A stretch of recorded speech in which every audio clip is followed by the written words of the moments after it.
Jamal Niaz here with Nathan Fletcher, just days away now from your homecoming with the UFC, really. London, you've not fought in this country before for the UFC, long overdue, and it's like a Liverpool gym rivalry happening right in front of us. Yeah. Caolan Loughran, what do you make of the matchup, and what do you make of him as a fighter as well?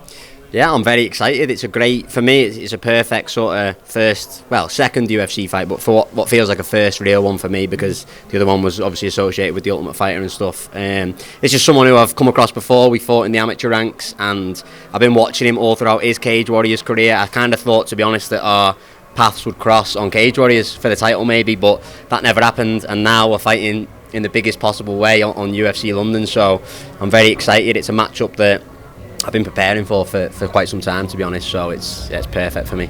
I know that Paddy and Caolan had a bit of beef a couple of years ago, because at one point it seemed like Caolan and Luke Riley, who's fighting tonight, could have been fighting in the UFC. What's your feelings towards him? I'm guessing you don't have any animosity. You're quite chilled, calm and relaxed, aren't you? Yeah. For me, look, it's this is a sport at the end of the day. I love doing it. I love competing.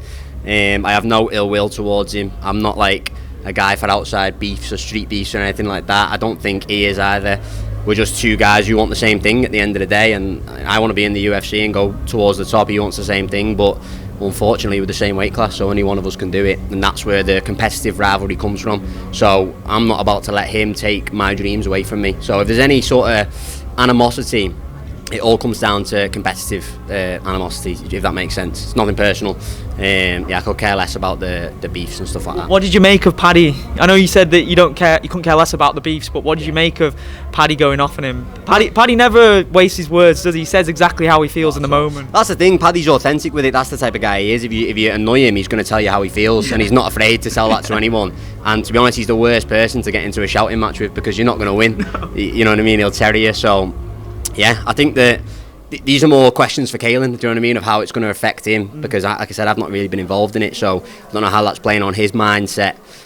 For me, I found it amusing. I think it's funny. Paddy mentioned the fact that I'd already beat him as an amateur as well, so I've got that one over him already, and it's quite entertaining to see, but it doesn't really impact my preparation for the fight. Is that a big mental edge for you, would you say, the amateur?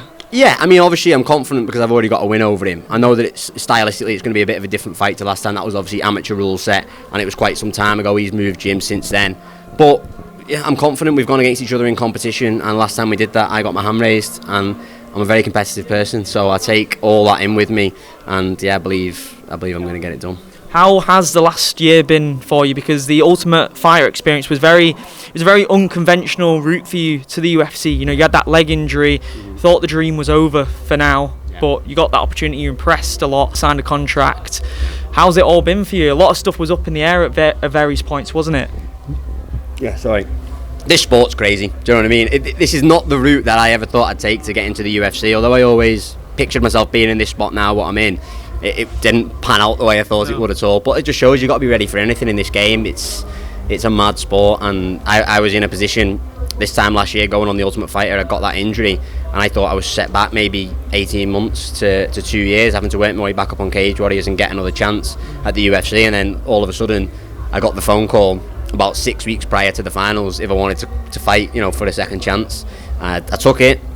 That had its own complications with the short notice fight camp. I got ill with a staph infection. There was loads of things surrounding it that the outside world maybe don't see. Do you know what I mean? That you have to deal with. Roller coaster. Exactly. Yeah. Overcome all of that. Got the job done, and now I'm where I want to be. So I'm very grateful for the position I'm in, and I don't take anything for granted. Do you know what I mean? Because I understand how many fluctuations can take place in this sport. It's a crazy game. So I'm just happy to be where I am, and I'm preparing well. I'm putting everything into it. I believe that I'm going to go on now to have an unbelievable career in the UFC. Obviously, Dana has his eyes directly on the Ultimate Fighter, like he does with the Contender Series. Have you had many interactions with him? Have you spoke to him much? Has he praised you? I mean, I spoke to him on the show 1 or 2 times. You know what I mean? Very brief encounters, saying hello, shaking his hand, stuff like that.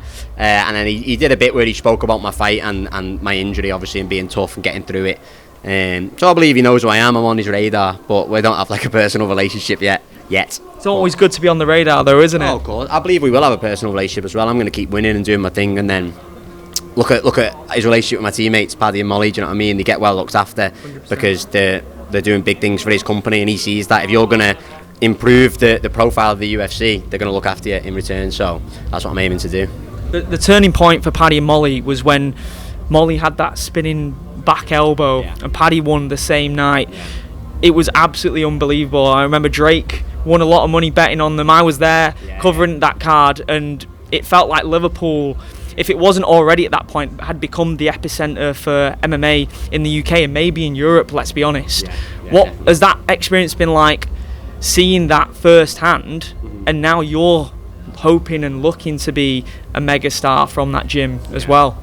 Yeah, it's unbelievable. I think in the sport you see these sort of occasions, like McGregor when he fought in Ireland. Yeah, exactly. Yeah. It kind of lifts the whole nation or area up for that sport, and then you see the trickle down effect afterwards, right through the way to the amateur ranks. But in our gym, we've got a lot of pros who are on the cusp of the UFC. So seeing that success a couple of years ago in the O2, in those London shows from Paddy and Molly, that's give us all the confidence to see like we can get there too. These are doing it, and they're doing it in a big way. They're not just competing in the UFC, they're making waves. Do you know what I mean? So I think that's important, to see someone from the same background as you, same area, having that success, because it's easier then in your visualization to see, okay, well my teammates are doing it, so this is a possibility for me.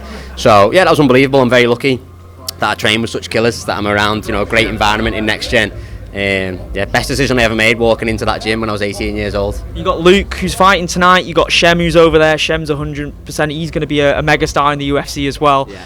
Those guys as well, like you said, it's not just you being inspired from Paddy and Molly. There's a bunch of young guys coming through at the exact same time, where it's going to be generational. It's going to be one after the other. You guys are going to inspire the next generation. You're probably already seeing that, younger guys than you coming through. Definitely, our kids team, unbelievable. You know what I mean? But we're winning every title possible. Going to the IMAFs, and England, I think, came second in the medals this year in the juniors. It's great to see, competing with countries like the Russians, the Ukraine, all these other countries that they've done well for years now. British MMA is right up there, and especially Liverpool, I think, is a big part to play in that. Just touching on all the pros in our gym: Luke fighting tonight, Adam Cullen fighting tonight. We had Liam Gittins on the other weekend, looking phenomenal. Shem. You mentioned Francis Breen getting the win earlier on this evening. We've got an absolute killer's row in Next Gen, and it really is cliche, but iron sharpens iron. You know what I mean? I'm training with these guys every day. We're all leveling up, bettering each other, and you're seeing it now on the fight nights on the Cage Warriors, and now in the UFC as well. Do you have a hit list of maybe dream matchups, not necessarily dream fights, but matchups where you think you would really gel with your opponent? You could be getting a fight of the night bonus, maybe even knockout of the night. But do you know what? I don't want to be in any fight of the nights. I want to get performance of the night or knockout of the night. I'm not into it. Yeah, that's what I mean. I don't want to be getting beaten up to where it's fight of the night. But dream matchups. I love Peter Yan. I've always been a big fan of his, and I'd like to get that fight one day. These are obviously, in the future. Sean O'Malley's another big name in my division, and Merab. They're sort of the top guys at the minute that I've got my eye on. Whether or not they'll be there when I get up there, I don't know. But being a fan of the sport, those are the sort of names that would be cool one day to get a contract with one of their names on. Obviously, other than yourself, because you have complete self-belief, but right now, who's in the top 5? Who do you think's capable of dethroning Merab right now? Because he's scary, man. He's got probably the best cardio in MMA, I would say. I believe him or Liam Gittins, I think, has got the best cardio in MMA. Two different styles, but similar, just relentless. I think that if anyone's going to beat Merab, they're going to have to knock him out, and I think that the man who's got the best chance of doing that is probably Sean O'Malley.